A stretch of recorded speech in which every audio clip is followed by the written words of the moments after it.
Christmas Eve deliveries. We've done that every year since 1977. And 1997, we had a call from the Baltimore Sun after we had finished our movings the next week. And they wanted to know why every time they come home from Baltimore to their mother's house, this reporter, she wanted to know why the lights were on in our store. As she drove by, I think it was the Frederick she would go. And so one of our workers explained to her what we did, and she said, "That is great. Could I do a feature story on you guys?" And we said, "That'd be wonderful." And so the next year, she came out ahead of the story and ahead of the movings, and she did a feature article interviewing Don and I. Don did most of my movings those years on Christmas Eve. And so she took pictures, and wouldn't you believe, I think she put in a 3/4 page in the Baltimore Sun in 1998 of our Christmas tradition with some pictures, and it was well read and well received. And it was during that time in the newspaper, a couple stories were told, and she followed them up, and she made calls to them and interviewed them, and they confirmed the pianos they had got. And so in a moment, I'll tell you another one of those stories. One of the stories the Baltimore Sun referred to that they called the customer about, they just didn't know how you get a baby grand in a house during the middle of the night and no one hears it. So I gave them numbers to call. They called them. And the one that they referred to that way was in Hampstead, Maryland, which is 50 minutes away from our store. And the man had come in and purchased a Christmas gift for the whole family of a baby grand piano.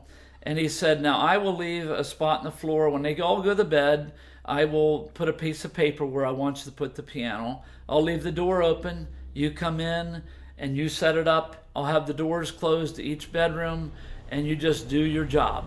So we came in the middle of the night.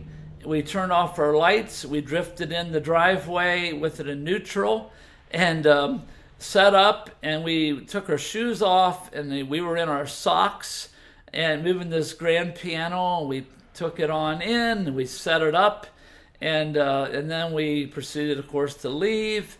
And we found out the following day or the next week that they never heard a thing, and they were just absolutely delighted to wake up in the morning and see a grand piano in the first floor of their house while they all slept, while Santa Claus came down the chimney and dropped this off, courtesy of the dad. The most we ever moved on a Christmas Eve delivery evening was 15 pianos. There was one year we had two trucks at the time. We took both trucks with two crews to finish all these deliveries. That only happened once, but we would move in the early years a lot of pianos at Christmas.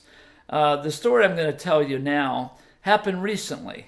I picked a piano up, a baby grand. It was a new grand when we delivered it. I guess we probably delivered it 15, 20 years ago to close by here in Woodsboro out in the country. And we did it while they were at church. And the lady told me that, she told her children it was Santa Claus that brought this piano. So I think she steered them away from the living room and into their beds that night, and they didn't see it till Christmas morning. So fast forward to this summer, we're called to move this piano for a customer we've had all these years. And when I get there, the lady was just bouncing with joy, and she's like, "I'll never forget what you guys did." I'm like, "What was that?" She said, "You delivered our piano on Christmas Eve, and you just made all my children's Christmas." And she said, "And now the person you're taking it to in Waynesboro, Pennsylvania, is a piano teacher."